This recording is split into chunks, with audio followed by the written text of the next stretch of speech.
Hi guys, this is Vidas. And Osha. Let's start episode 73 of Ask Vidas and Osha podcast. And today's question was sent by Dan. He writes, Dear Vidas, while I respect your work as an organ teacher, I wonder if selling, in parentheses, your ideas of fingerings is the best for students. My present teacher would never force me to copy or use other person's fingerings. Dupre, in my opinion, wasted a lot of his time with his fingered edition of the Bach works. My instructor at the time told me to throw them in the garbage can. So who as a student do we believe? Let us guide students with some basic principles, but to finger every note for them? Three question marks. Done. That's an interesting question, right, Ocean? Well, I just tell for Dan that, if his teacher did not explain why he should throw away Dupre's, fingering and pedaling for Bach, because Dupre lived in a different time. In that time, the historical approach of, historical performance of Bach music wasn't discovered. Actually, it was discovered fairly late in the 20th century. So that's probably why his teacher suggested him to throw those scores away, because they are inappropriate for playing Bach. That's my opinion. What do you say about it, Vidi? Absolutely. I think I think Dan replied with this question to our post about pièce d'orgue fingering, the day we offered it to the world, and you know every finger in this five-part texture in the gravement section is written out, and it's a very thick texture to to figure out the fingering yourself. On the other hand, you could use all your fingers and it would should look fine, but the way we do it is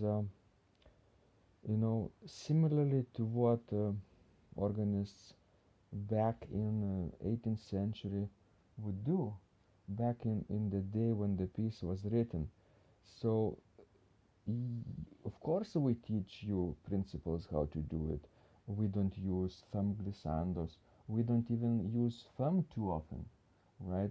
We don't use finger glissandos and no finger substitutions a lot because we don't need legato touch for this. We never keep it a secret. But you see, you can do this yourself.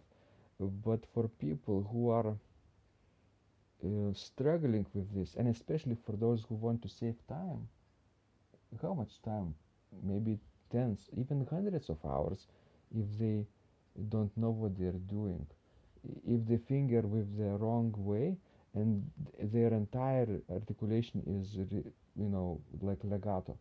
So this type of fingering doesn't help them to play with the right um, stylistic approach, and we try to help people solve this problem while providing this fingering. Of course, some of them have other teachers like Don, and those teachers have their own ideas, right? And as Osha says, Dupre collection is not suitable anymore. It was just for those times when everybody played Bach legato. Yes, and that's not a good idea, to do nowadays. Nobody will understand you if you will play Bach legato nowadays. Uh, while we won't probably personally throw Dupre's edition in the garbage, literally, we would definitely not use them in our practices today, Yes. right? So we are not disagreeing with Dan with this. And I just know one thing, if you will not be writing fingering down in the score, you will just be wasting your time. especially if you are a beginner organist, because it means that every time when you will sit down to that particular piece, you probably will play it with a different fingering, and it will slow your learning process. I don't know what, by maybe 5 times or even more. True. So it's up to you either to write fingering or to play without it. Of course, you could just write down the fingering for the hardest spots. That's up to you, but I would suggest do at least some fingering. Hmm. Until you learn the principles. Osha, when you play Baroque piece like that today, do you need those fingerings? No, I don't need them. Do you need pedalings? No, I don't need them, but I have long experience, How many years? many enough, more than 20 years I have of, extend very intense practicing.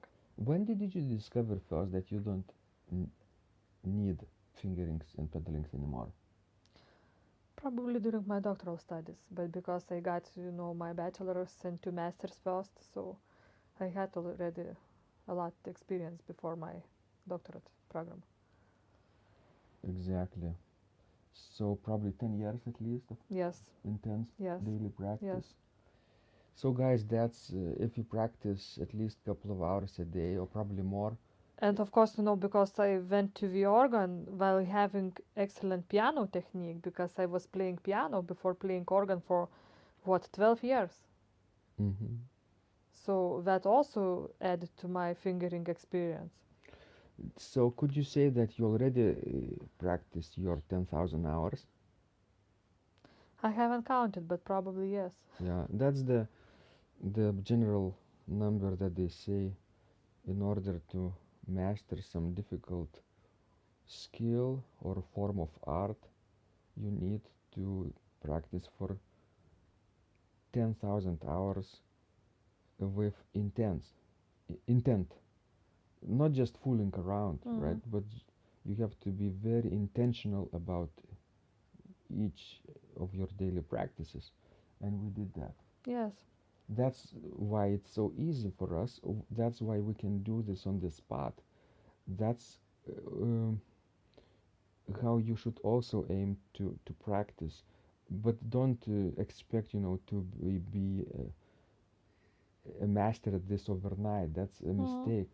uh, you should just enjoy the process. Yes. The process is very, very long, but at the same time, every time you sit down on the organ bench, you learn something about the music, you learn something about the instrument, and you learn something new about yourself. So that's enjoyable way of exploration. Yes. Always stay curious what you can learn, and those new experiences will come to you over time, Yes. in time. And I think if someday you will have a chance, do that experiment. Take the same piece that, let's say, by J.S. Bach, that Dupre, finger it and pedaled, and the same piece, for example, that Vidas or I, finger it, and take it to the historical organ of that time, to the real Baroque, organ, and try to play it in Dupre's fingering and pedaling, and then in our fingering and pedaling. And no instrument will do justice to one of this verse. Hmm.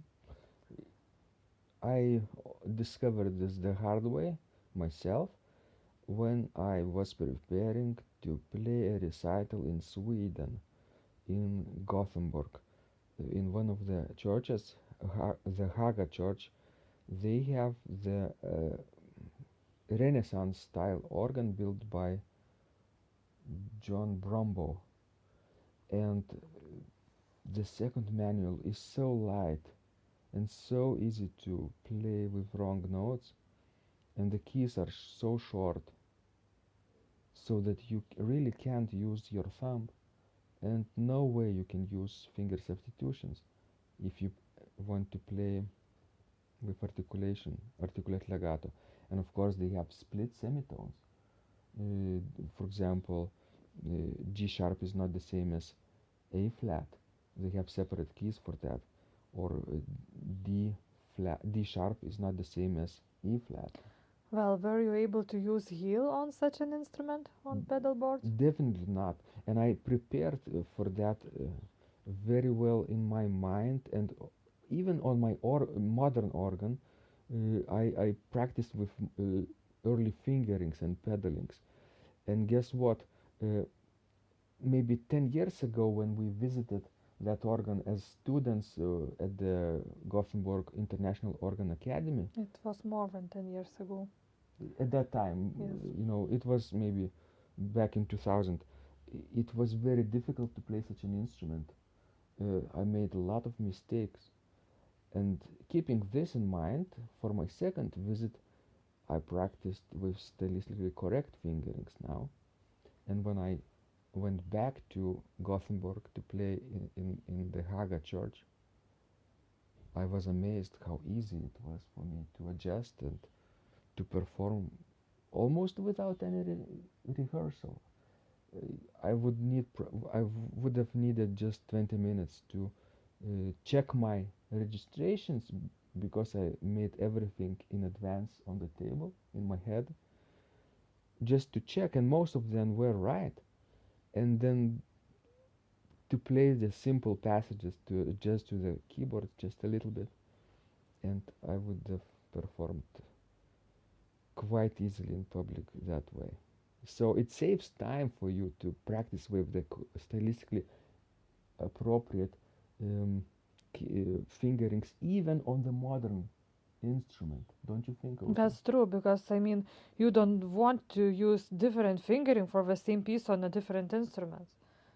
That would just, kill your time. Mm-hmm.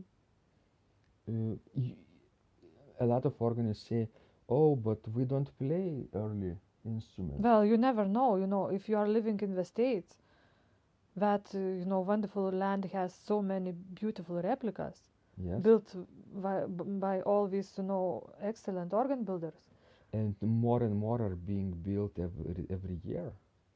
So you might visit a few newly built Baroque organs, even while living in a land which historically wouldn't have old instruments. Or you might go to Europe on a tour, you don't know.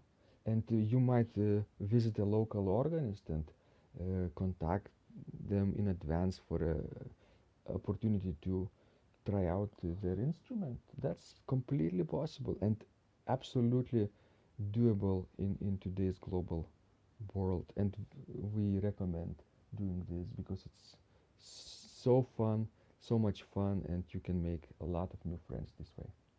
Yes, I strongly believe that, you have to do everything, in a correct manner right from the beginning. And Dan also has a little bit of truth in his saying too, because yes, try your own hand in writing and fingering. Yes, that's a good way to do, but you have to know principles, Mhm. how to do that.